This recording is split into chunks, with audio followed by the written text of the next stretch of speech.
Hello students, welcome to మరలా ఎక్స్టెన్స్ YouTube channel. ఈ వీడియోలో మనం Eenadu, Indian Express and Sakshi detailed అనాలిసిస్ని డిస్కస్ చేయడం జరుగుతుంది. సో డీటెయిల్డ్ అనాలిసిస్ డిస్కస్ చేసిన తర్వాత వన్ లైనర్స్లో మనకి ప్రెస్ ఇన్ఫర్మేషన్ బ్యూరో, దాంతోపాటు ఆల్ ఇండియా రేడియో న్యూస్ కూడా కవర్ అవుతాయి. దాని తర్వాత నిన్నటి క్విజ్ క్వశ్చన్స్ ఏవైతే ఉన్నాయో వాటికి ఆన్సర్ డిస్కస్ చేసి దెన్ ఈరోజు క్విజ్ క్వశ్చన్స్ని డిస్కస్ చేయడం జరుగుతుంది. ఓకే, సో ఈరోజు డేట్ వచ్చేసి 11th July 2020కి సంబంధించినటువంటి వీడియో ఇది. మరి ఈరోజు డీటెయిల్డ్ అనాలిసిస్లో మనం డిస్కస్ చేయబోయేది పోలీస్ ఎన్కౌంటర్స్, రీసెంట్గా జరిగినటువంటి ఉత్తరప్రదేశ్లో పోలీస్ ఎన్కౌంటర్ గురించి. సెకండ్ వన్, ఈరోజు మనకి ఇంటర్నేషనల్ పాపులేషన్ డే కాబట్టి దాని గురించి ఈనాడు ఎడిటోరియల్లో కవర్ అయింది, అది మనం డిస్కస్ చేద్దాం. ఈ యొక్క పోలీస్ ఎన్కౌంటర్స్ గురించి ఇండియన్ ఎక్స్ప్రెస్లో కవర్ అయింది స్టూడెంట్స్. నెక్స్ట్, చైనా యొక్క సెక్యూరిటీ లా హాంకాంగ్లో అది ప్రపంచంలోని ఐటీ కంపెనీలపైన ఎలాంటి ప్రభావాన్ని చూపెట్టబోతుంది అనేది మనం డిస్కస్ చేయడం జరుగుతుంది. ఇది మనకి ఇండియన్ ఎక్స్ప్రెస్లో ఎక్స్ప్లెయిన్డ్ అనే సెక్షన్లో రావడం జరిగింది స్టూడెంట్స్. ఓకే, సో దాంతోపాటు వన్ లైనర్స్ ఏవైతే ఉన్నాయో ఈ యొక్క 10 వన్ లైనర్స్ కూడా మనం డిస్కస్ చేయడం జరుగుతుంది. ఇవన్నీ కూడా మనకి డిఫరెంట్ న్యూస్ పేపర్లో కవర్ అయ్యాయి. హిందూ, ఇండియన్ ఎక్స్ప్రెస్, ఈనాడు, సాక్షి, దాంతోపాటు టైమ్స్ ఆఫ్ ఇండియా లాంటి న్యూస్ పేపర్లో కవర్ అయినాయి అన్నమాట. నా డీటెయిల్డ్ అనాలిసిస్లోకి వెళ్తే కనుక ఫస్ట్ వన్, తోకీరాజ్. సో ఈ ఆర్టికల్లో మనం డిస్కస్ చేయబోతుంది ఏంటంటే బేసికల్లీ ఈ యొక్క ఎన్కౌంటర్ కిల్లింగ్స్. ఇది మనకు జిఎస్ పేపర్ 3లో, so internal security point of వ్యూలో ఇంపార్టెంట్ స్టూడెంట్స్. మరి ఈ యొక్క ఎన్కౌంటర్స్కి అంటే పోలీసులు స్పాంటేనియస్గా చేసేటటువంటి ఈ యొక్క ఎన్కౌంటర్స్కి పాయింట్ ఆఫ్ వ్యూలో అసలు ఏది ఇంపార్టెంట్ ఇందులో మనకి దీని నుంచి మనం ఎలాంటి విషయాలు మనం టేక్ ఆఫ్ చేయొచ్చు, ఎలాంటి విషయాలు తీసుకోవచ్చు ఇందులో నుండి. సో దీనికి రీజన్స్ ఏంటి, దాంతోపాటు దీనికి సంబంధించినటువంటి గైడ్లైన్స్ ఏంటి, కాన్స్టిట్యూషన్ గైడ్లైన్స్ కానీ లేదా NHRC national human rights commission ఇచ్చినటువంటి గైడ్లైన్స్ ఏంటి కానీ అనేవి అన్నీ కూడా మనం డిస్కస్ చేయడం జరుగుతుంది. So first basically context. First మనం ఈ సందర్భం ఎందుకు డిస్కస్ చేస్తున్నామంటే, సో రీసెంట్గా ఉత్తరప్రదేశ్లో గ్యాంగ్స్టర్ అయినటువంటి వివేక్ దూబేను ఎన్కౌంటర్ చేయడం జరిగింది. సో జనరల్లీ మనం ఎన్కౌంటర్స్ని ఏమంటామంటే ఎక్స్ట్రా జ్యుడిషియల్ కిల్లింగ్స్ అంటారు అనమాట. అంటే న్యాయస్థానాల పరిధి దాటి చంపివేయడం అనమాట. దీన్ని ఎక్స్ట్రా జ్యుడిషియల్ కిల్లింగ్స్ అంటారు అనమాట. సో చాలామంది ఎక్స్పర్ట్స్ ఈ యొక్క ఎన్కౌంటర్ పైన తమ యొక్క ప్రశ్నలను లేవనెత్తడం జరిగింది. చాలామంది డిమాండ్ చేసింది ఏంటంటే దీనికి న్యాయపరమైనటువంటి విచారణ చేయాలి అని కొంతమంది డిమాండ్ చేయడం జరిగింది. మరి ఈ డిమాండ్ దృష్టిలో పెట్టుకొని ఇప్పుడు మనం ఈ యొక్క ఆర్టికల్ని డిస్కస్ చేయడం జరుగుతుంది.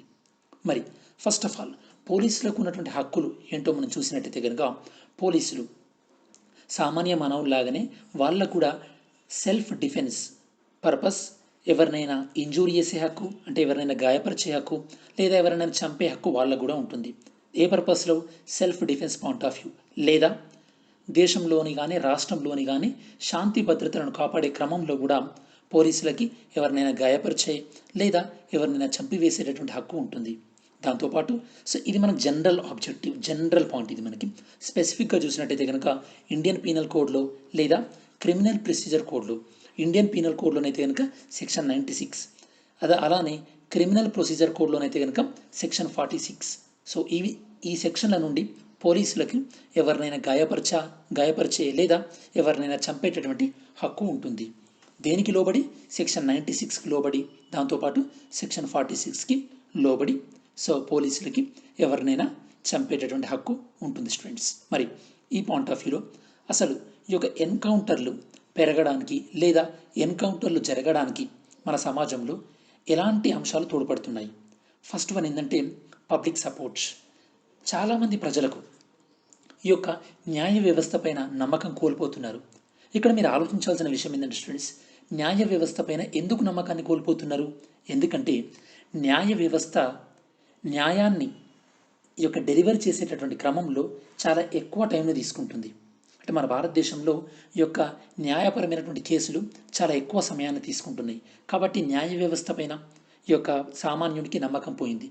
దాంతోపాటు ఈ న్యాయ వ్యవస్థలో భాగంగా కొంతమంది ఈ యొక్క క్రిమినల్స్ కూడా సాక్ష్యాలను తారుమారు చేసి ఈ యొక్క కోర్టు కేసు నుంచి బయటపడుతున్నారు. కాబట్టి ఇలా ఇన్స్టాంట్ జస్టిస్, సత్వర న్యాయం పోలీసులు చేయడాన్ని ప్రజలు స్వాగతిస్తున్నారు. ఇది ఒక reason. Second one, political support.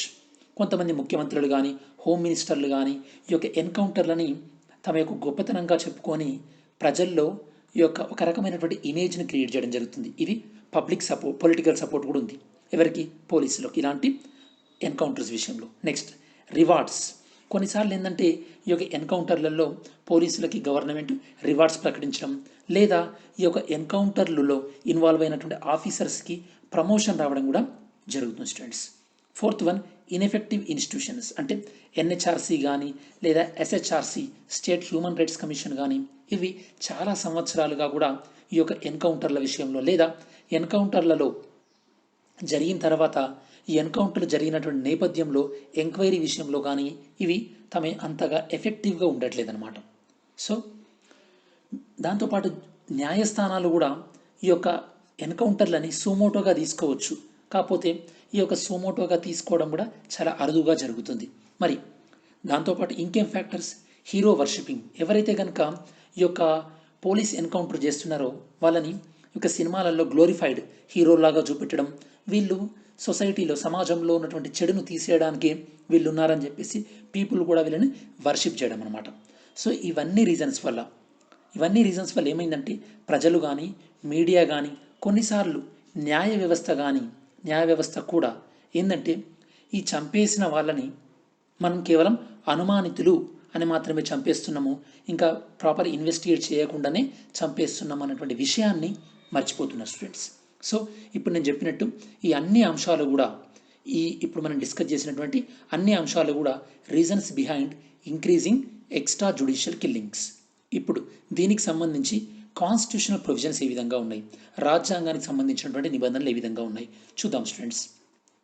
రాజ్యాంగం ఏం చెప్తుందంటే భారతదేశం అనేది ఒక రూల్ ఆఫ్ లా, అంటే న్యాయబద్ధమైనటువంటి పాలన, చట్టబద్ధమైనటువంటి పాలన ఉండాలి దేశంలో అని చెప్పేది ఏంది మన భారతదేశ రాజ్యాంగం. భారతదేశం ఈ యొక్క రూల్ ఆఫ్ లా ప్రకారం ఏంటంటే భారతదేశ రాజ్యాంగమే అత్యున్నతమైనటువంటి అధికారాలు. అంటే మన భారతదేశాన్ని పరిపాలిస్తున్నటువంటి చట్టపరమైనటువంటి శాఖ లేదా కార్యనిర్వాహక శాఖ కూడా వీళ్ళు రాజ్యాంగం నుండే తమ యొక్క అధికారాలను పొందడం జరుగుతుంది. మరి ఈ పాయింట్ ఆఫ్ వ్యూలో రాజ్యాంగం ఏం చెప్తుందంటే ఏదైనా ఒక క్రైమ్ విషయంలో ఒక క్రిమినల్ ఇన్వెస్టిగేషన్ అనేది ఉండాలి. ఎందుకంటే ప్రతి ఒక్క వ్యక్తికి కూడా ఈ యొక్క రైట్ టు లైఫ్, ఆర్టికల్ 21 ప్రకారము రైట్ టు లైఫ్, దాంతోపాటు పర్సనల్ లిబర్టీ అనేది ఉంటుంది కాబట్టి. సో ఈ పాయింట్ ఆఫ్ వ్యూలో ఈవెన్ ఒక వ్యక్తి యొక్క రైట్ టు లైఫ్ని స్టేట్, అంటే ఇక్కడ స్టేట్ అంటే మీనింగ్ ఏంటంటే రాజ్యం అని మీనింగ్. ఆ సెంట్రల్ గవర్నమెంట్ అయినా సరే, స్టేట్ గవర్నమెంట్ అయినా సరే, ఈవెన్ గవర్నమెంట్లో కూడా ఒక వ్యక్తి యొక్క రైట్ టు లైఫ్ని అతను పొందకుండా చేయడానికి వీల్లేదు, అతను క్రిమినల్ అయినప్పటికీ కూడా. సో కాబట్టి it is the responsibility of the police. ఏంది రెస్పాన్సిబిలిటీ ఆఫ్ ద పోలీస్ ఏంటి, రాజ్యాంగంలోని ఈ యొక్క ప్రిన్సిపల్స్ ఫాలో అవుతూ ప్రతి ఒక్కరికి కూడా రైట్ టు లైఫ్ ఉండే విధంగా చర్యలు తీసుకోవడం ఈ యొక్క పోలీసుల యొక్క కర్తవ్యం స్టూడెంట్స్. సో ఇప్పటి వరకు మనం డిస్కస్ చేసింది ఏంటంటే ఇది ఏ సందర్భంలో, దాంతోపాటు పోలీసులకు ఉన్నటువంటి హక్కులు ఏంటి, ఈ యొక్క క్రిమినల్ ప్రొసీజర్ కోడ్ ప్రకారం, దాంతోపాటు ఇండియన్ పీనల్ కోడ్ ప్రకారం, దాంతోపాటు ఈ యొక్క ఎక్స్ట్రా జ్యుడిషియల్ కిల్లింగ్ కారణాలేంది, ఈ యొక్క రాజ్యాంగంలో ఏ అంశాలు వీటి గురించి చెప్తున్నాయి. మరి సుప్రీంకోర్టు గతంలో ఈ యొక్క ఎన్కౌంటర్స్ జరిగినప్పుడు ఎలాంటి గైడ్లైన్స్ ఫాలో కావాలి అని కొన్ని చెప్పడం జరిగింది. ఆ గైడ్లైన్స్ ఏదో చూద్దాం. Supreme court basically PUCL versus state of Maharashtra case 2014, ఇందులో ఈ యొక్క మహారాష్ట్రలో బేసికల్లీ ఈ యొక్క 135 మంది క్రిమినల్స్ని చంపడం జరిగింది 99 ఎన్కౌంటర్లలో. ఏ మధ్యలో 1995 నుంచి 1997 2 సంవత్సరాలలో మహారాష్ట్రలో 135 క్రిమినల్స్ని చంపడం జరిగింది 99 ఎన్కౌంటర్లలో. ఈ యొక్క కేసును విచారిస్తూ సుప్రీంకోర్టు ఏం చెప్పిందంటే ఎప్పుడైనా సరే ఎన్కౌంటర్ జరిగినప్పుడు పోలీస్ శాఖ, దాంతోపాటు ప్రభుత్వం కొన్ని రకాలైనటువంటి మార్గదర్శకాలు ఫాలో అవ్వాలని ఒక రకమైనటువంటి 16 పాయింట్స్ ఆఫ్ గైడ్లైన్స్, అంటే 16 మార్గదర్శక సూత్రాలను ఒక స్టాండర్డ్ ప్రొసీజర్గా కోర్టు అనేది వెలువడించడం జరిగింది. ఓకే, సో మరి కోర్టు వెల్లడించింది కదా 16 ఈ యొక్క మార్గదర్శకాలని. మరి ఇందులో ఇంపార్టెంట్ ఏంటంటే first of all record intelligence, అంటే ఎవరైతే కనుక ఈ యొక్క ఎన్కౌంటర్కి సంబంధించినటువంటి ఇన్ఫర్మేషన్ ఇస్తారో ఆ యొక్క ఇన్ఫర్మేషన్ ఏ ఇంటెలిజెన్స్ సమాచారం వచ్చిందని చెప్పేసి దాన్ని రికార్డ్ చేయవలసి ఉంటుంది. సెకండ్ థింగ్ FIR ఫైల్ చేయాలి. అంటే ఎప్పుడైతే కనుక ఈ ఎన్కౌంటర్ జరిగిందో ఆ ఎన్కౌంటర్కి సంబంధించినటువంటి ఫస్ట్ ఇన్ఫర్మేషన్ రిపోర్ట్, అనేది ఫైల్ చేయాలంటే ఎన్కౌంటర్ ఎప్పుడు జరిగింది, ఎవరెవరు ఇన్వాల్వ్ అయి ఉన్నారు, దీనికి సంబంధించింది. దాని తర్వాత ఈ ఎన్కౌంటర్ని ఇన్వెస్టిగేట్ చేయడానికి ఒక ఇండిపెండెంట్ అంటే ఒక స్వతంత్ర దర్యాప్తు సంస్థను ఏర్పాటు చేయవలసి ఉంటుంది. లైక్ సిఐడి అయినా లేదా ఆ పోలీస్ స్టేషన్ కాకుండా వేరే పోలీస్ స్టేషన్ పరిధిలో ఉన్నటువంటి పోలీసుల చేతనైనా. దాని తర్వాత ఫోర్త్ పాయింట్ ఏంది important one, NHRC national human rights కమిషన్కి లేదా స్టేట్ హ్యూమన్ రైట్స్ కమిషన్కి ఇమ్మీడియట్గా దీని గురించి ఈ యొక్క ఇన్ఫర్మేషన్ ఇవ్వాల్సి ఉంటుంది. దాంతోపాటు ఈ యొక్క ఎవరైతే కనుక ఒక గైడ్లైన్స్ ప్రకారము ఇన్ కేస్ గైడ్లైన్స్ని ఫాలో అవ్వకుండా ఎవరైనా ఎన్కౌంటర్లో ఇన్వాల్వ్ అయినట్టయితే కనుక ఆ యొక్క ఆఫీసర్స్ పైన ఇమ్మీడియట్గా శాఖాపరమైనటువంటి అంటే డిపార్ట్మెంటల్ డిసిప్లినరీ యాక్షన్ అనేది తీసుకోవాల్సి ఉంటుంది. ఇన్ కేస్ అంటే అట్లీస్ట్ ఈ ఇన్వెస్టిగేషన్ అయిపోయే వరకు కూడా వాళ్ళని టెంపరీగా టైం బీయింగ్గా సస్పెన్షన్లో ఉంచవలసి ఉంటుంది లేదా వాళ్ళకి వేరే డ్యూటీస్ని ఇవ్వాల్సి ఉంటుంది. ఇవన్నీ కూడా సుప్రీంకోర్టు తనకు కల్పించినటువంటి ఆర్టికల్ 141 ద్వారా ఇలాంటి ఆదేశాలన్నింటినీ ఇవ్వడం జరిగింది. Not only supreme court students, even NHRC national human rights commission కూడా కొన్ని గైడ్లైన్స్ ఇవ్వడం జరిగింది.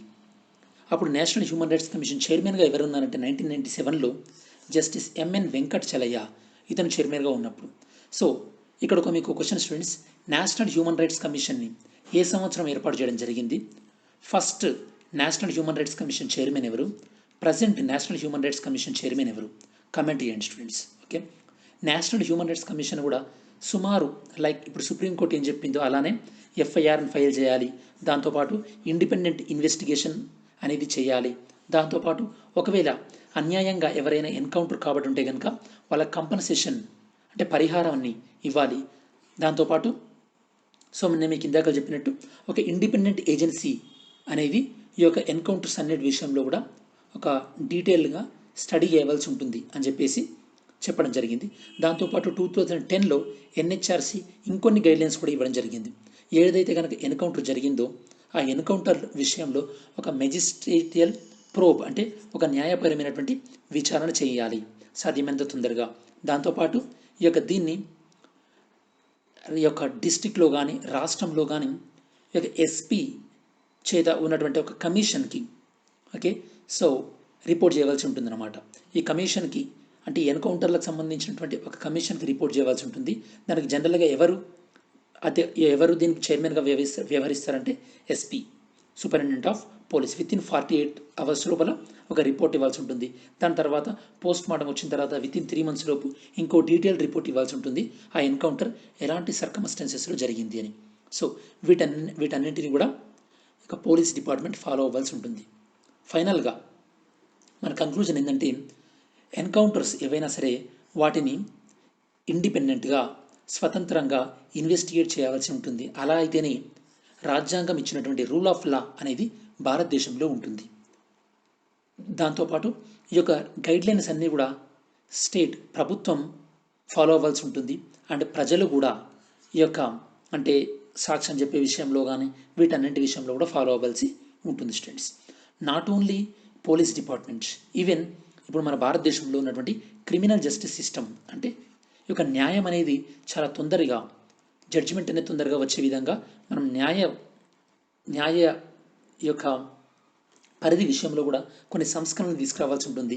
దాంతోపాటు పోలీస్ రిఫార్మ్స్ కూడా మనం చేయవలసి ఉంటుంది. పోలీస్ శాఖలో కూడా కొన్ని ఈ యొక్క సంస్కరణలు తీసుకొని రావాల్సి ఉంటుంది. సో ఇది స్టూడెంట్స్ ఈ ఆర్టికల్ సంబంధించి. ఈ ఆర్టికల్లో బేసికల్లీ ఇవన్నీ కూడా మనం కవర్ చేయడం జరిగింది. సో రీసెంట్గా జరిగినటువంటి గ్యాంగ్స్టర్ యొక్క ఎన్కౌంటర్ పాయింట్ ఆఫ్ వ్యూలో ఇవన్నీ కూడా మనకి ఇంపార్టెంట్ పాయింట్స్. నెక్స్ట్ ఆర్టికల్, మహిళా జాగృతితోనే జన నియంత్రణ. ఇది మనకి ఇంటర్నేషనల్ పాపులేషన్ డే సందర్భంగా మనకి ఈనాడు ఆర్టికల్లో కవర్ అయింది స్టూడెంట్స్. ఈ ఆర్టికల్లో మనం ఏం డిస్కస్ చేస్తామంటే అసలు ఇంటర్నేషనల్ పాపులేషన్ డేని ఎందుకు ఫాలో అవుతున్నాం, మరి ఈ యొక్క పాపులేషన్ పెరగడానికి రీజన్స్ ఏంటి, దాంతోపాటు ఈసారి మనం తీసుకున్నటువంటి థీమ్ ఏంటి, దాంతోపాటు పాపులేషన్ కంట్రోల్ విషయంలో మనం ఎలాంటి చర్యలు తీసుకోవాలి, వీటన్నింటిని కూడా మనం డిస్కస్ చేయడం జరుగుతుంది. ఫస్ట్ వన్ మనం ఇంట్రడక్షన్, దాంతోపాటు ఈసారి ఇంటర్నేషనల్ పాపులేషన్ డేకి తీసుకున్నటువంటి థీమ్ ఏంటో డిస్కస్ చేద్దాం. సో ఎవ్రీ ఇయర్ కూడా 11th జూలై రోజు మనం వరల్డ్ పాపులేషన్ డేని అబ్జర్వ్ చేయడం జరుగుతుంది స్టూడెంట్స్, పాటిస్తామన్నమాట.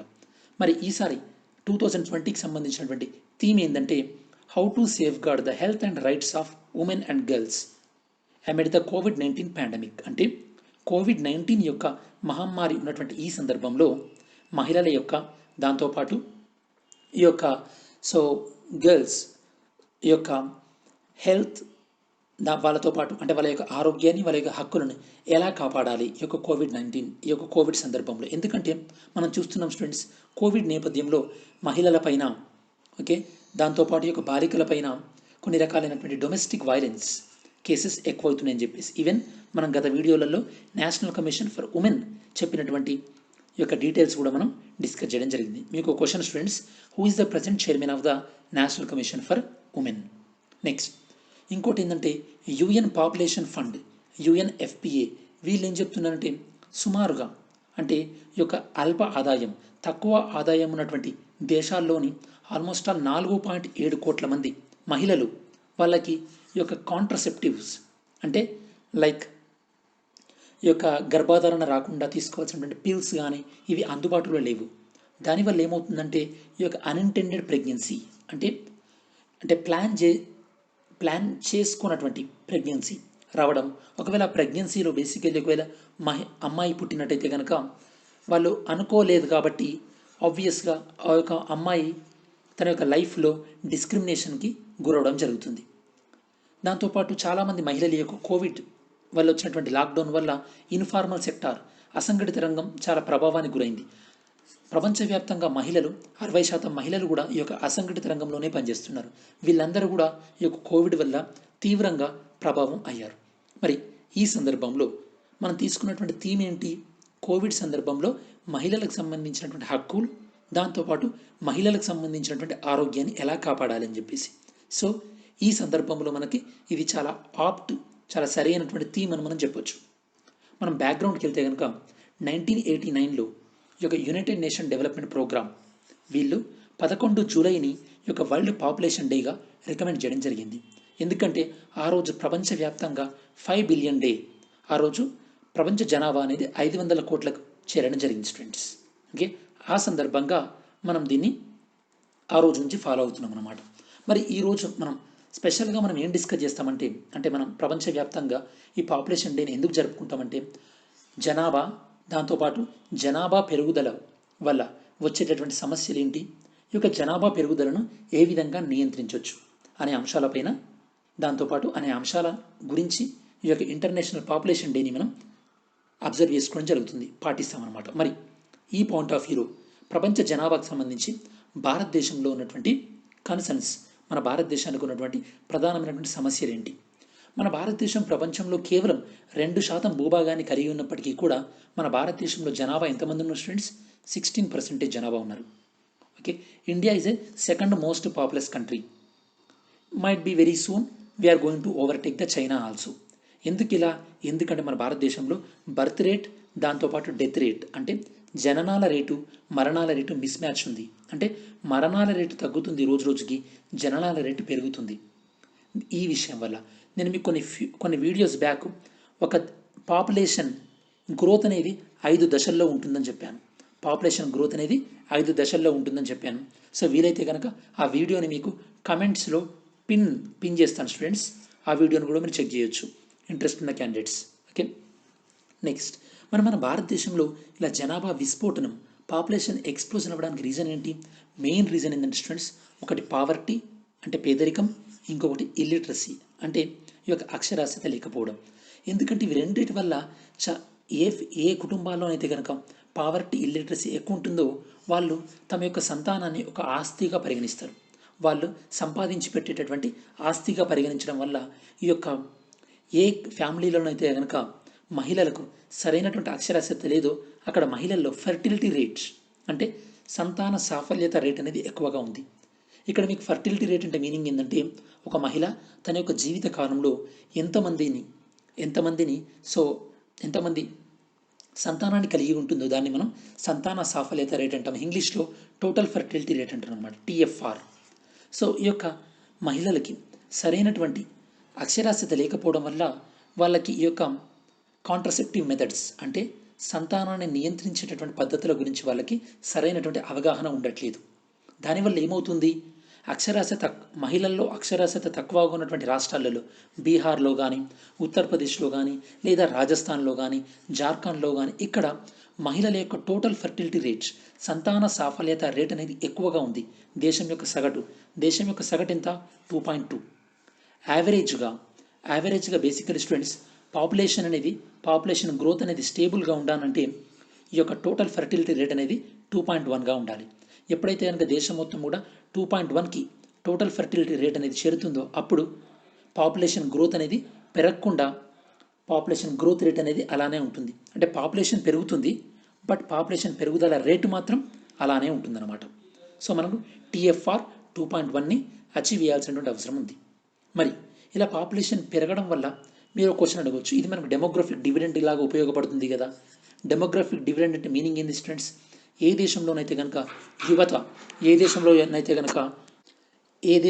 కనుక ఎక్కువ సంఖ్యలో యువకులు ఉంటారో ఆ యువకులకి సరైనటువంటి అంటే క్వాలిటీ ఎడ్యుకేషన్, దాంతోపాటు వాళ్ళకి సరైనటువంటి స్కిల్ ట్రైనింగ్, నైపుణ్య వృద్ధిలో మనం శిక్షణనిచ్చినట్టయితే ఆ యొక్క యువత అనేది ఆ దేశం యొక్క ఆర్థిక అభివృద్ధికి దోహదపడతారు. దాన్ని మనం డెమోగ్రఫిక్ డివిడెండ్ అంటారు. మరి యువకులకు సరైనటువంటి యొక్క విద్య, దాంతోపాటు సరైనటువంటి నైపుణ్య శిక్షణ లేనట్టయితే కనుక ఈ యొక్క డెమోగ్రఫిక్ డివిడెండ్ కాస్త ఏమవుతుంది స్టూడెంట్స్? డెమోగ్రఫిక్ డిజాస్టర్గా మారుతుంది. సో భారతదేశం ఇప్పుడున్నటువంటి పరిస్థితుల్లో డెమోగ్రఫిక్ డివిడెండ్ని ఉపయోగించుకోలేకపోతుంది. ఎందుకంటే యువతలో సరైనటువంటి ఈ యొక్క ఎడ్యుకేషన్, దాంతోపాటు స్కిల్ లేకపోవడం వల్ల. Next, United nations population fund. ఇక్కడ మనం డిస్కస్ చేసాం కదా, దీని గురించి కొన్ని బేసిక్ ఇన్ఫర్మేషన్ ఏంటంటే ఇది యుఎన్ జనరల్ అసెంబ్లీ అంటే ఐక్యరాజ్య సమితి సాధారణ సభకు సంబంధించినటువంటి ఒక అనుబంధ సంస్థ. దీన్ని 1967లో ఒక ట్రస్ట్ లాగా ఏర్పాటు చేయడం జరిగింది. ఇది 1969 నుంచి తన యొక్క కార్యకలాపాలను స్టార్ట్ చేయడం జరిగింది. 1987లో దీని యొక్క పేరు మార్చడం జరిగింది. అంతకుముందు దీని పేరు ఏంటంటే United nation fund for population activities అనేది ఉండే UNFPA. దీని పేరు మార్చినప్పటికీ కూడా దీని యొక్క యాక్రోనిమ్ ఇది మాత్రం అలానే ఉంది, UNFPAగా మాత్రమే ఉంది. మరి UNFPA దీని యొక్క ప్రధాన లక్ష్యం ఏంటంటే ఈ యొక్క సస్టైనబుల్ డెవలప్మెంట్ గోల్స్, ఏవైతే కనుక సుస్థిర అభివృద్ధి లక్ష్యాలు ఉన్నాయో, అంటే ఈ యొక్క గోల్ నెంబర్ 3 కానీ, గోల్ నెంబర్ 4 కానీ, గోల్ నెంబర్ 5 కానీ, వీటిని ఈ యొక్క లక్ష్యాలను సాధించడమే ఈ సంస్థ యొక్క ప్రధానమైనటువంటి ఉద్దేశం. మరి వే ఫార్వర్డ్ ఫైనల్ కంక్లూజన్ ఏంటంటే స్టూడెంట్స్, ఈ యొక్క పాపులేషన్ రైజ్ అంటే జనాభా వృద్ధిని కట్టడి చేయాలంటే ఫ్యామిలీ ప్లానింగ్ అనేది ఉత్తమమైనటువంటి మార్గం. దీనికి బేసికల్లీ కేంద్ర స్థాయిలో, రాష్ట్ర స్థాయిలో, దాంతోపాటు ఈ యొక్క లోకల్ లెవెల్లో కూడా ఒక అవేర్నెస్ తీసుకుని రావాలి. దేని గురించి? ఫీమేల్ సెక్షువల్ హెల్త్ గురించి కానీ, ఫీమేల్ రిప్రొడక్టివ్ హెల్త్ గురించి కానీ ఒక అవేర్నెస్ తీసుకురావాలి. దాంతోపాటు ఈ యొక్క కుటుంబ నియంత్రణ పద్ధతుల గురించి కూడా ప్రజల్లో అవగాహన తీసుకురావాలి. దాని ద్వారానే మనం ఈ యొక్క సస్టైనబుల్ డెవలప్మెంట్ గోల్స్ని సాధించి ఈ యొక్క ప్రపంచవ్యాప్తంగా ఉన్నటువంటి పేదరికాన్ని, దాంతోపాటు ఈ యొక్క జెండర్ ఇన్ఈక్వాలిటీని తగ్గించి మనం ఆర్థిక వృద్ధి వైపు పరుగులు పెట్టవచ్చు. సో ఈ విధంగా ఈ ఆర్టికల్లో మనం వీటిని అన్నింటిని కూడా డిస్కస్ చేయడం జరిగింది students. Next, China security law in Hong Kong. ఇది మనకి ఇంటర్నేషనల్ రిలేషన్స్ పాయింట్ ఆఫ్ వ్యూలో ఇంపార్టెంట్. హాంకాంగ్ విషయంలో చైనా కొత్తగా ఒక సెక్యూరిటీ లా తెచ్చిందని మనం గతం చాలా వీడియోలో మనం డిస్కస్ చేసాం. ఇందులో స్పెషల్గా డిస్కస్ చేయబోయేది ఏంటంటే, మరి చైనా ఈ విధంగా హాంకాంగ్ విషయంలో సెక్యూరిటీ లా తీసుకురావడం వల్ల గతంలో ఏవైతే కనుక చైనాలో కాకుండా హాంకాంగ్ని వేదికగా చేసుకొని ఏవైతే కనుక MNC మల్టీనేషనల్ కంపెనీస్ పనిచేస్తున్నాయో వాటిపైన ఈ యొక్క చట్టం అనేది ఎలాంటి ప్రభావాన్ని చూపెట్టబోతుంది మనం డిస్కస్ చేద్దాం స్టూడెంట్స్. ఓకే, సో ఇది మనకి ఈరోజు ఇండియన్ ఎక్స్ప్రెస్లో ఎక్స్ప్లెయిన్డ్ సెక్షన్లో రావడం జరిగింది. ఎక్స్ప్లెయిన్డ్ సెక్షన్లో వచ్చింది స్టూడెంట్స్. సో ఫస్ట్ ఇంట్రడక్షన్ తీసుకున్నట్టయితే కనుక చైనా పాస్డ్ ఏ లా పాస్ చేసింది? నేషనల్ సెక్యూరిటీ లాని పాస్ చేసింది. ఓకే, దీని ప్రకారం ఏంటంటే హాంకాంగ్ విషయంలో చైనాకి అపరిమితమైనటువంటి అధికారాలు ఉంటాయి, అన్లిమిటెడ్ అధికారాలు ఉంటాయి అన్నమాట. ఓకే, సో ఇప్పుడు హాంకాంగ్ తరపున ఏదైనా ఒక కంపెనీని ఇన్ఫర్మేషన్ ఇవ్వమని అడిగితే అది ఎవరు అడుగుతున్నట్టు? హాంకాంగ్ అడుగుతున్నట్ట, చైనా అడుగుతున్నట్ట? చైనా అడుగుతున్నట్టు. కాబట్టి హాంకాంగ్ ప్రభుత్వం ఏవైతే గనుక ఈ యొక్క ఎంఎన్సీలను సమాచారాన్ని ఇవ్వండి అని రిక్వెస్ట్ చేసిందో ఈ ఎంఎన్సీలన్నీ కూడా ప్రస్తుతానికైతే హాంకాంగ్ ప్రభుత్వం అడిగినటువంటి ఏ సమాచారాన్ని కూడా ఇవ్వట్లేదు. మరి భవిష్యత్తులో ఈ హాంకాంగ్లో ఉన్నటువంటి కంపెనీలు ఎలాంటి నిర్ణయాన్ని తీసుకుంటాయి అన్న దాన్ని బట్టి హాంకాంగ్ యొక్క భవితవ్యం అనేది తేలనుందనమాట. ఒకవేళ హాంకాంగ్లో ఆ కంపెనీస్ ఉంటాయా లేదా హాంకాంగ్ ప్రత్యామ్నాయంగా వేరే దేశాన్ని చూసుకుంటాయా అన్న దాన్ని బట్టి హాంకాంగ్ అనేది ప్రపంచంలో తనకున్నటువంటి స్థాయిని అలానే కంటిన్యూ అవ్వడమా లేదా కోల్పోవడం అనేది జరుగుతుంది. సో మనం బ్యాక్గ్రౌండ్ కొద్దిగా ఆలోచించినట్టయితే కనుక హాంకాంగ్ అనేది బ్రిటిష్ వాళ్ళ యొక్క ఒక కాలనీ అనమాట. సేమ్ లైక్ ఇండియా 1947 వరకు ఎలా ఉండేదో అలా. మరి ఈ హాంకాంగ్ బ్రిటిష్ వాళ్ళు హాంకాంగ్ని 1997 వరకు పరిపాలించి దీన్ని చైనా ఆధీనంలోకి ఇవ్వడం జరిగింది. ఒక కండిషన్ బేస్. ఆ కండిషన్ ఏంటంటే హాంకాంగ్లో 50 సంవత్సరాల వరకు కూడా హాంకాంగ్లో ఒక సెమీ అటానమస్ అంటే ఒక రకమైనటువంటి సార్వభౌమత్వాన్ని కలిగి ఉంటుంది హాంకాంగ్. సో చైనా దీన్ని ఏం చేసింది, హాంకాంగ్ని 1 కంట్రీ 2 సిస్టమ్స్ అంటే ఒకే దేశం కాకపోతే 2 రకాలైనటువంటి వ్యవస్థలు. చైనాలో ఒక వ్యవస్థ, హాంకాంగ్లో ఒక వ్యవస్థ. ఆ బేస్ పైన హాంకాంగ్ని చైనాలో కలుపుకోవడం జరిగింది. సో చైనాలో ఉన్నటువంటి సైబర్ లాస్ అంటే సైబర్ చట్టాలు కానీ ఐటీ చట్టాలు కానీ హాంకాంగ్లో లేవు కాబట్టి చాలా గ్లోబల్ టెక్నాలజికల్ కంపెనీస్ ఏవైతే కనుక చైనాలో ఆపరేట్ చేయట్లేదో అవి హాంకాంగ్లో ఆపరేట్ చేయడం జరిగింది. హాంకాంగ్లో ఆపరేట్ చేయడం స్టార్ట్ చేశాయి. కాకపోతే రీసెంట్గా హాంకాంగ్లో ఈ యొక్క నిరసనలు స్టార్ట్ అయినాయి. ఈ నిరసనలు రెండు బిల్లుల గురించి. ఒకటి ఏంటంటే first one extradition bill. Extradition bill meaning ఏంటంటే ఎవరైతే కనుక హాంకాంగ్లో ఉన్నటువంటి వ్యక్తి చైనా గురించి లేదా చైనాను విమర్శిస్తూ మాట్లాడతాడో ఆ వ్యక్తిని హాంకాంగ్ ప్రభుత్వం అనేది చైనాకు అప్పగించడం జరుగుతుంది. దీని గురించి తీవ్రమైనటువంటి నిరసనలు వ్యక్తమైనటువంటి నేపథ్యంలో ఈ బిల్లును విత్డ్రా చేసుకోవడం జరిగింది.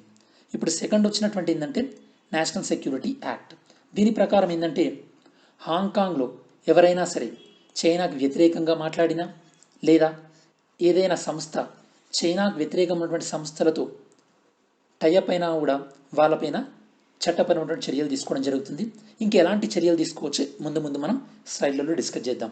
సో ఇది మొత్తం బ్యాక్గ్రౌండ్. అంటే హాంకాంగ్ ఎప్పటి వరకు బ్రిటిష్ కంట్రోల్లో ఉండేది, చైనా వాళ్ళ కంట్రోల్లోకి ఏ రూల్ ప్రకారం వచ్చింది, ఇప్పుడు చైనా అనేది ఆ రూల్ను పాటించకుండా హాంకాంగ్ పైన ఎక్కువగా నియంత్రణ చేద్దామని చెప్పేసి ట్రై చేస్తుంది. ఇది మనకు బ్యాక్గ్రౌండ్.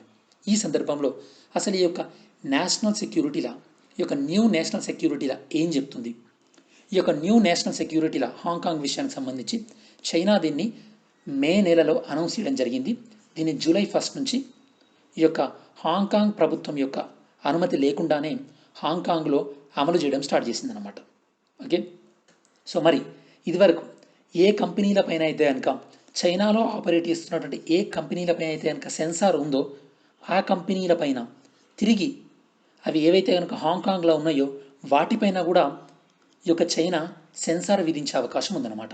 అంటే చైనాలో ఎలాంటి చట్టాలైతే ఉన్నాయో ఇప్పటివరకు అవి కూడా స్లోగా అలాంటి చట్టాలే ఇప్పుడు హాంకాంగ్లో కూడా రాబోతున్నాయి అని చెప్పేసి సో కొంతమంది నిపుణుల యొక్క అభిప్రాయం. మరి ఈ యొక్క కొత్త చట్టం ప్రకారం ఇవి ఏవైతే కనుక హాంకాంగ్ చైనా నుండి విడిపోవాలి అని ఎవరైతే ఒపీనియన్ వ్యక్తం చేస్తారో వాళ్ళు ఈ చట్టం ప్రకారం క్రిమినల్ అవుతారు. దాంతోపాటు ఎవరైతే కనుక చైనా ప్రభుత్వాన్ని వ్యతిరేకిస్తారో వాళ్ళు, దాంతోపాటు ఎవరైతే కనుక చైనా ప్రభుత్వానికి వ్యతిరేకంగా తీవ్రవాద కార్యకలాపాలు పాడుతారో వాళ్ళు, దాంతోపాటు ఎవరైతే కనుక చైనాకి వ్యతిరేకంగా వేరే దేశంతో భాగస్వామ్యం చేస్తారో వాళ్ళు, వీళ్ళందరూ కూడా ఈ యొక్క కొత్త చట్టం ప్రకారం శిక్షార్హులే.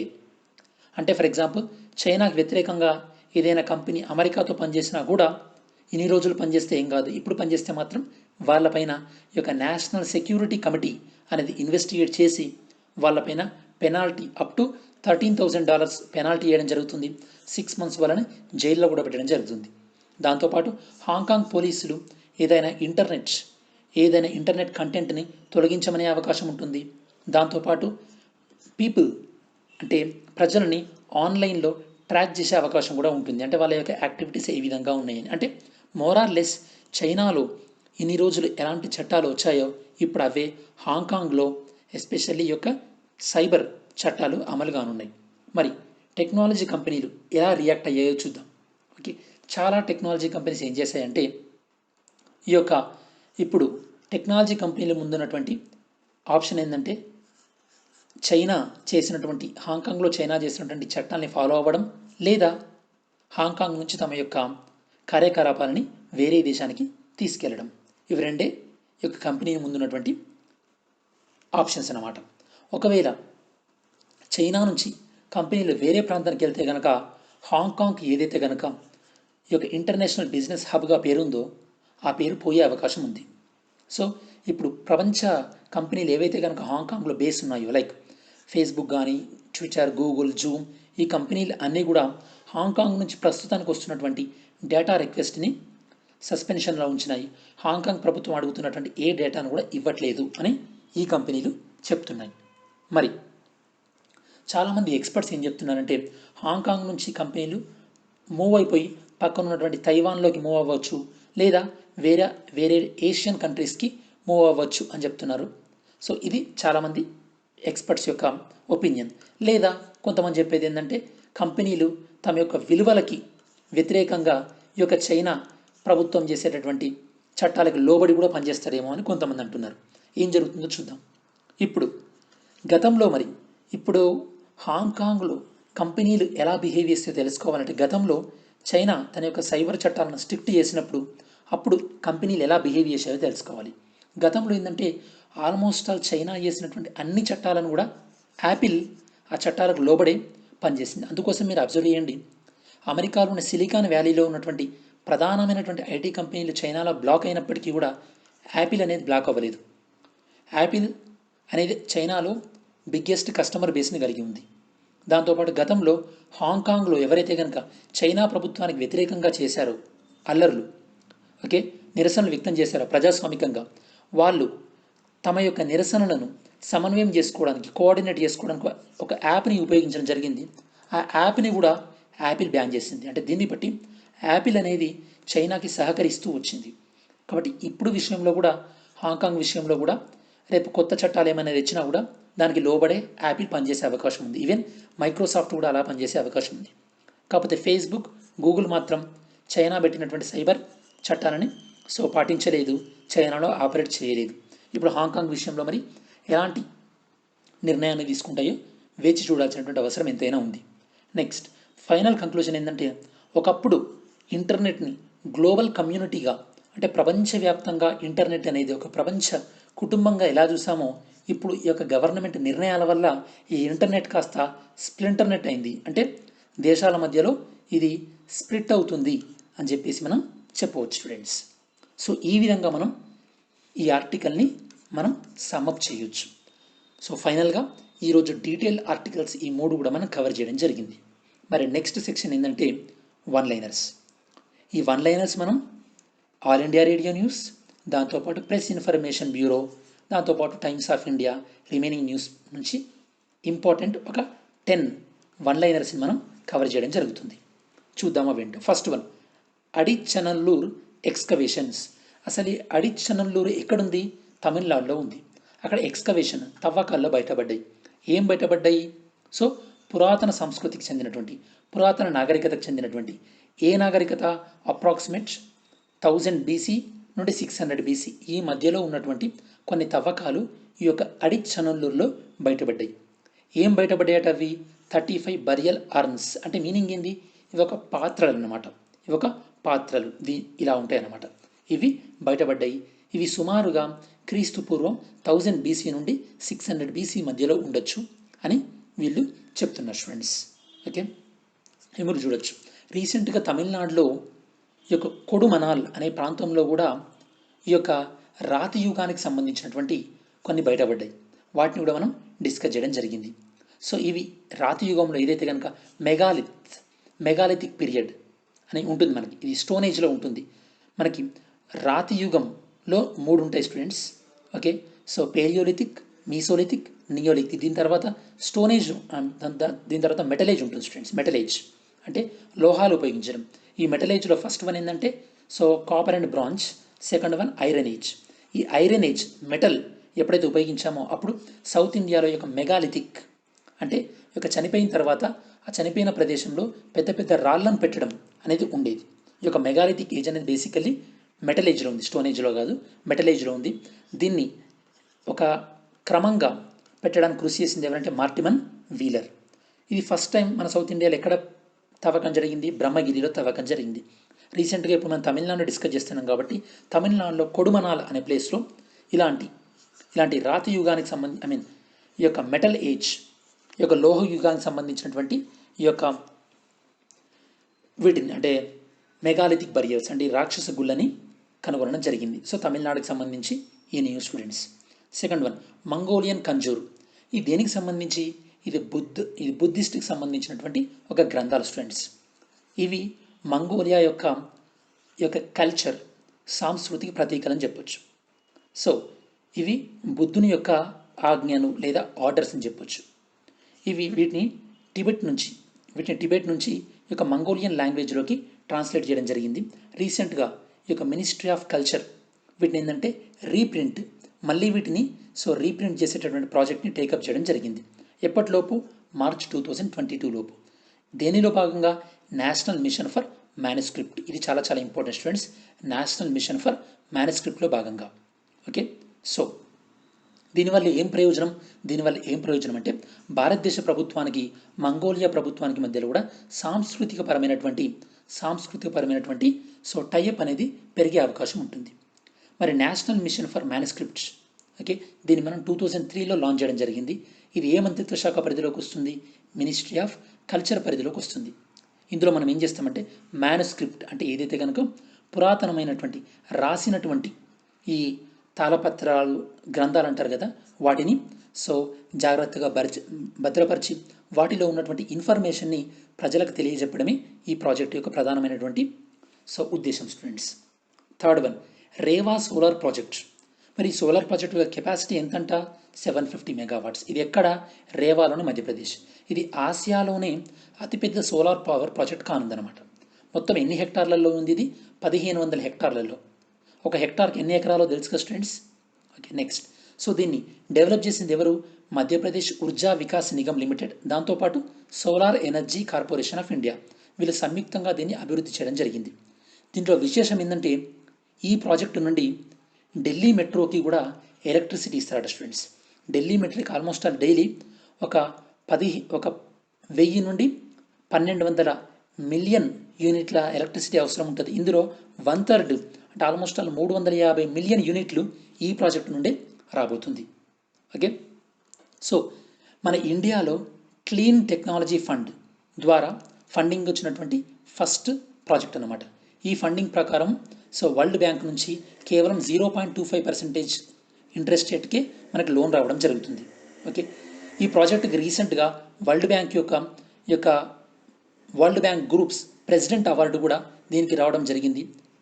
ఏ కేటగిరీలో? ఇన్నోవేషన్ అండ్ ఎక్సలెన్స్ కేటగిరీలో దీనికి అవార్డు రావడం జరిగింది students. Fourth one, Hagia Sophia mosque. అంటే ఇది గతంలో కూడా మనం డిస్కస్ చేయడం జరిగింది. ఇది ఎక్కడ ఉందంటే టర్కీలో ఉంది. న్యూస్ ఏంటంటే ఇది 1934 కన్నా ముందు ఇది ఒక మాస్క్, అంటే ఇది ఒక మసీద్. దీన్ని అప్పట్లో ఈ యొక్క టర్కీ రిపబ్లిక్ ఫౌండర్ అయినటువంటి ముస్తఫా కెమల్ అతాతుర్క్ ఇతను ఏం చేశారంటే ఈ యొక్క మసీదుని మ్యూజియంగా కన్వర్ట్ చేయడం జరిగింది. అంటే ఇది ప్రోగ్రెసివ్ స్టెప్, అంటే ఇది మంచి ప్రగతిశీలమైన స్టెప్. ఎందుకంటే దాన్ని మ్యూజియంగా కన్వర్ట్ చేయడం వల్ల సెక్యులర్, అంటే ఇది ఒక లౌకికత్వానికి ప్రతీకగా. కాకపోతే దీన్ని రీసెంట్గా మళ్ళీ ఈ టర్కీ ప్రభుత్వం ఈ మ్యూజియాన్ని కాస్త మళ్ళీ మసీదుగా కన్వర్ట్ చేయడానికి చేసిందనమాట. అంటే ఇది పురోగమనమా తిరోగమనం అని చెప్పొచ్చు. మీకు ఆల్రెడీ చెప్పాను, టర్కీ అనేది సౌదీ అరేబియాతో పోటీ పడుతుంది ముస్లింలకు ప్రాతినిధ్యం వహించడానికి. ఈ అంశంలో భాగంగా ఈ యొక్క మ్యూజియాన్ని వీళ్ళు మసీదుగా కన్వర్ట్ చేయడానికి నిర్ణయించుకోవడం జరిగింది. దీన్ని యునెస్కో వరల్డ్ హెరిటేజ్ సైట్గా కూడా గుర్తించడం జరిగింది. హగియా సోఫియా మాస్క్, ఇది మీరు పిక్చర్లో చూడవచ్చు. Fifth one, Malabar exercise. ఇది కూడా న్యూస్లో రావడం జరిగింది. ఎందుకంటే ఆస్ట్రేలియాని మలబార్ ఎక్సర్సైజ్లో రెగ్యులర్గా తీసుకోవాలని చెప్పేసి ప్రపోజల్స్ వస్తున్నాయి. అసలు ఈ మలబార్ ఎక్సర్సైజ్ దేనికి సంబంధించింది? ఇది నేవీ ఎక్సర్సైజ్. ఫస్ట్ ఇది 1992లో ఇండియాకి అమెరికాకి మధ్యలో స్టార్ట్ అయింది స్టూడెంట్స్. దాని తర్వాత 2015లో జపాన్ని కూడా ఇంక్లూడ్ చేసుకోవడం జరిగింది. ఓకే, 2018-19లో చేసినటువంటి మలబార్ ఎక్సర్సైజ్లో ఆస్ట్రేలియా పార్టిసిపేట్ అవ్వలేదు. అయినప్పటికీ మనం ఆస్ట్రేలియాతో ద్వైపాక్షికంగా ఆస్ ఇండెక్స్ అనే నావల్ ఎక్సర్సైజ్ని మనం చేస్తున్నాం. సో ఇండియా అనేది ఈ యొక్క ఆస్ట్రేలియాని మలబార్ ఎక్సర్సైజ్లో కంటిన్యూషన్గా తీసుకుంటే బాగుంటుంది అని. ఎందుకంటే ఆల్రెడీ మనం క్వాడ్రిలేటరల్ సెక్యూరిటీ డైలాగ్ అని ఉంది. ఇందులో ఏంది, యూఎస్ఏ, జపాన్, ఇండియా, ఆస్ట్రేలియా ఉన్నారు. నిన్నటి వీడియోలో మీకు ఎక్స్ప్లెయిన్ చేశాను. ఈ యొక్క క్వాడ్ అనే కూటమిని ఎక్స్పాండ్ చేయడం చాలా ఇంపార్టెంట్. దానివల్ల ఏంది, మనం చైనా నుంచి పొంచినటువంటి ముప్పుని ఎదుర్కోవచ్చని మీకు చెప్పాను. నాటో లాగానే సేమ్ క్వాడ్ను కూడా మనం బలపరిచినట్టయితే కనుక ఇందులో ఒక అగ్రిమెంట్ చేసుకొని నాటోలో ఏ ఒక్క దేశాన్ని అటాక్ చేసినా అన్ని దేశాలను అటాక్ చేసినట్టు పరిగణలోకి తీసుకున్నట్టు ఈ క్వాడ్లో కూడా అలాంటి అగ్రిమెంట్ చేసుకోవడం వల్ల మనం చైనాని కౌంటర్ చేయొచ్చని చెప్పాను. సో మనకు చైనా నుండి ఎదురవుతున్నటువంటి ముప్పు పరిస్థితుల్లో ఈ క్వాడ్ని ఎక్స్పాండ్ చేస్తూ అంటే విస్తరిస్తూ ఈ మలబార్ ఎక్సర్సైజ్లో కూడా ఆస్ట్రేలియాకి చోటు ఇవ్వాల్సినటువంటి అవసరం ఎంతైనా ఉంది. సో నెక్స్ట్ ఆర్టికల్ తీసుకున్నట్టయితే కనుక మనం country of origin tag must for e commerce portal. అంటే మన భారతదేశంలో ఈ కామర్స్ అంటే అమెజాన్, ఫ్లిప్కార్ట్, ఈ కామర్స్ ద్వారా ఏ ప్రోడక్ట్ అయితే అమ్ముతున్నారో ఆ ప్రోడక్ట్ పైన కంట్రీ ఆఫ్ ఆరిజిన్ అంటే ఇది ఏ దేశంలో తయారు చేశారు అన్నది ఖచ్చితంగా ఇన్ఫర్మేషన్ ఉండాలి. ఏ మంత్రిత్వ శాఖ వాళ్ళు అడుగుతున్నారు, మినిస్ట్రీ ఆఫ్ కన్స్యూమర్ అఫైర్స్ వాళ్ళు చెప్తున్నారు. దీన్ని ఏముండాలంట, కంట్రీ ఆఫ్ ఆరిజిన్ అనేది ఉండాలి. దేని గురించి అంటే ఇండియాలో ఏది తయారైంది, లేదా ఒక తయారైనటువంటి వస్తువులో భారతదేశంలో తయారైనటువంటి పర్సంటేజ్ ఎంత అని తెలుసుకోవడానికి. అంటే మేడ్ ఇన్ ఇండియాలో ఒక పార్ట్ అన్నమాట. ప్రస్తుతం ఇది ఏ రూల్స్ ప్రకారం ఇలా ప్రభుత్వం ఆదేశాలు జారీ చేసిందంటే legal metrology rules packaged commodities 2011. దీని ప్రకారం ఏంటంటే ప్రతి మ్యానుఫ్యాక్చర్ కూడా ఆ product name, address of the manufacturer, దాంతోపాటు సో దాని క్వాంటిటీ ఎంత, అది ఏ ఇయర్లో ఏ మంత్లో మ్యానుఫ్యాక్చర్ చేశారు, ఎంఆర్పి, ఇలాంటి డీటెయిల్స్ అన్నీ కూడా ఇవ్వడం జరుగుతుంది. ఇక్కడ క్వశ్చన్ స్టూడెంట్స్, సో మరి కేంద్ర ప్రభుత్వం ఈ రూల్స్ ఇచ్చింది కదా, ఈ రూల్స్ ప్రకారం రీసెంట్గా ఏ ఈ కామర్స్ సంస్థ తమ ప్లాట్ఫామ్లో అమ్మేటటువంటి అన్ని వస్తువులపైన ఈ యొక్క కంట్రీ ఆఫ్ ఆరిజిన్ ఉంచుతాము, దీన్ని మేము ప్రయోగాత్మకంగా స్టార్ట్ చేస్తున్నామని చెప్పేసి ఏ కంపెనీ ప్రకటించింది? ఈ క్వశ్చన్ ఆన్సర్ చేయండి. Next one, ASEEM portal. ఈ పోర్టల్ని లాంచ్ చేసింది ఎవరు? Ministry of skill development and entrepreneurship. ASEEM అంటే మీనింగ్ ఏంది? Aatmanirbhar skilled employer mapping. అంటే ఎవరైతే కనుక నైపుణ్యం ఉన్నటువంటి వ్యక్తులు జాబ్ వెతుక్కోవడానికి కోసం అని చెప్పేసి ఈ పోర్టల్ ఉపయోగపడుతుంది. ఈ పోర్టల్ అనేది ఆర్టిఫిషియల్ ఇంటెలిజెన్స్ టెక్నాలజీని ఉపయోగించుకొని ఎవరైతే కనుక ఎంప్లాయీ కావాలని సెర్చ్ చేస్తున్నారో, అంటే ఎంప్లాయర్స్ ఎవరైతే ఉన్నారో, ఎవరు జాబ్ కావాలని అనుకుంటున్నారో, ఎంప్లాయీస్ ఎవరైతే ఉన్నారో వీళ్ళిద్దరికీ ఈ యొక్క ఇంట్రెస్ట్ మ్యాచ్ చేసే విధంగా ఈ యొక్క ఆర్టిఫిషియల్ ఇంటెలిజెన్స్ అనేది వర్క్ అవుతుంది. అసీమ్ మీరు ఈ యొక్క స్లైడ్లో చూడొచ్చు friends. Next 8th one, national fish farmers day. ఏ రోజు మనం సెలబ్రేట్ చేస్తున్నాం? 10th July. ఎవరికి గౌరవాత్మకంగా, హానర్గా కేహెచ్ అలీకున్హి అండ్ హెచ్ఎల్ చౌదరికి జ్ఞాపకార్థంగా వీళ్ళు ఏం చేశారంటే ఈ యొక్క ఫిష్ బ్రీడింగ్, చేపల యొక్క సంతానం ఆర్టిఫిషియల్ బ్రీడింగ్ విషయంలో వీళ్ళు ఎక్కువ కృషి చేయడం జరిగింది. వీళ్ళ కృషి వల్ల మన భారతదేశంలో మేజర్గా కట్ల, రోహు, మృగాల్ ఈ యొక్క చేపల ఉత్పత్తి పెరిగిందనమాట. ఈ యొక్క చేపల ఉత్పత్తి జనరల్గా ఈ చేపల్ని మనం ఫిష్ కల్చర్ అంటే చేపల సాగులో వీటిని ఎక్కువ మనం సాగు చేయడం జరుగుతుంది. 9th వన్, అపాచీలు వచ్చేసాయి. సో చైనా నుండి మనం విపత్కర పరిస్థితులను ఎదుర్కొంటున్నటువంటి ఈ నేపథ్యంలో మనం గతంలో అమెరికా ప్రభుత్వంతో 2015లో 22 అపాచీలు కావాలి, 15 చినూక్ హెలికాప్టర్లు కావాలని మనం ఆర్డర్ ఇవ్వడం జరిగింది. సో ఇప్పటికీ మనకి అన్ని చినూక్ హెలికాప్టర్లు వచ్చాయి, 17 అపాచీ హెలికాప్టర్లు కూడా రావడం జరిగింది. సో ఇప్పుడు రిమైనింగ్ 5 అపాచీ హెలికాప్టర్లు కూడా రావడం జరిగింది. ఇక్కడ మీకు క్వశ్చన్ స్టూడెంట్స్, ఇది మీకు స్లైడ్ నెంబర్ 1 అనుకోండి, ఇది మీకు స్లైడ్ నెంబర్ 2 అనుకోండి. మీ క్వశ్చన్ ఏంటంటే ఇందులో ఏది అపాచీ హెలికాప్టర్, ఏది చినూక్ హెలికాప్టర్? జాగ్రత్తగా ఆన్సర్ చేయండి. ఏది అపాచీ హెలికాప్టర్, ఏది చినూక్ హెలికాప్టర్? దాంతోపాటు ఇది సప్లై చేస్తున్నటువంటి కంపెనీ ఏంటంటే బోయింగ్ వాళ్ళు ఇండియాతో టాటాతోనే ఒక జాయింట్ కంపెనీ పెట్టారు, బోయింగ్ టాటా లిమిటెడ్. అది ఇండియాలో ఏ సిటీలో ఉంది? ఏ సిటీలో బోయింగ్ టాటా కంపెనీ ఉంది. ఓకే. 10th వన్, భూమికి చేరువుగా నియోవైస్ తోకచుక్క. నియోవైస్ కామెట్ అనేది భూమికి చేరువగా అంటే ఆగస్టు 2nd వీక్లో ఇది భూమికి చేరువగా రానుంది అని నాసా వర్గాలు చెప్తున్నాయి అన్నమాట. ఈ తోకచుక్క పేరు, ఈ కామెట్ పేరు ఏంటి? నియోవైస్. ఇప్పుడు మనం క్విజ్ చూసినట్టయితే స్టూడెంట్స్, సో నిన్నటి క్విజ్ ఆన్సర్స్ ఏంటో చూద్దాం. ఫస్ట్ వన్, ఏ సంస్థ ఐఐటి హైదరాబాద్ వాళ్ళతో కలిసి ఒక రీసెర్చ్ ల్యాబ్ని ఏర్పాటు చేయబోతుంది? ఏ సంస్థ ఇది? మన భారతదేశంలోని డిఫెన్స్ రక్షణాత్మకమైనటువంటి పరిశోధన కోసం ఏ సంస్థ స్టూడెంట్స్? డిఆర్డిఓ వాళ్ళు వీళ్ళతో టైఅప్ చేస్తున్నారు. సెకండ్ వన్, ప్రేరక్ దౌర్ సమ్మాన్, ఇది ఏ మంత్రిత్వ శాఖ పరిధిలో ఈ అవార్డ్స్ని ప్రకటించడం జరిగింది? ఏ మంత్రిత్వ శాఖ పరిధిలో students? Ministry of housing and urban affairs. ఈ మంత్రిత్వ శాఖలో ఏ సిటీ అయితే కనుక శానిటేషన్ మెయింటైన్ చేస్తుందో, ఏ సిటీ అయితే కనుక ఈ యొక్క వేస్ట్ రీసైక్లింగ్ని బాగా చేస్తుందో వాటికి ఈ యొక్క అలాంటి ఇంకొక 6 పారామీటర్స్ ఉన్నాయి. అన్ని పారామీటర్స్ని చూసి ఈ యొక్క ప్రేరక్ దౌర్ సమ్మాన్ అనే అవార్డును ఇవ్వడం జరుగుతుంది. Third one, which country has signed 5 MOUs with India for development of education infrastructure. అంటే విద్యా సంబంధమైనటువంటి మౌలిక వసతులను మెరుగుపరుచుకోవడానికి ఏ దేశం భారతదేశంతో 5 ఒప్పందాలను చేసుకోవడం జరిగింది? ఏ దేశం students? Afghanistan. Next, Indian railways రీసెంట్గా అతిపెద్ద రైల్ని ఆపరేట్ చేయడం జరిగింది. ఆ రైలు పేరు ఏం పేరు? Shesh Naag. Fifth one, which state launched mission organic development initiative. అంటే ఈ యొక్క సేంద్రియపరమైనటువంటి ఈ యొక్క వ్యవసాయాన్ని ప్రోత్సహించడానికి ఏ రాష్ట్రం రీసెంట్గా మిషన్ ఆర్గానిక్ డెవలప్మెంట్ ఇనిషియేటివ్ దాంతోపాటు గ్రీన్ హౌస్ ప్రాజెక్ట్స్ అనేదాన్ని టేకప్ చేయడం జరిగింది? రాష్ట్రం లేదా కేంద్రపాలిత ప్రాంతం ఏంది students? Ladakh. Answer is Ladakh.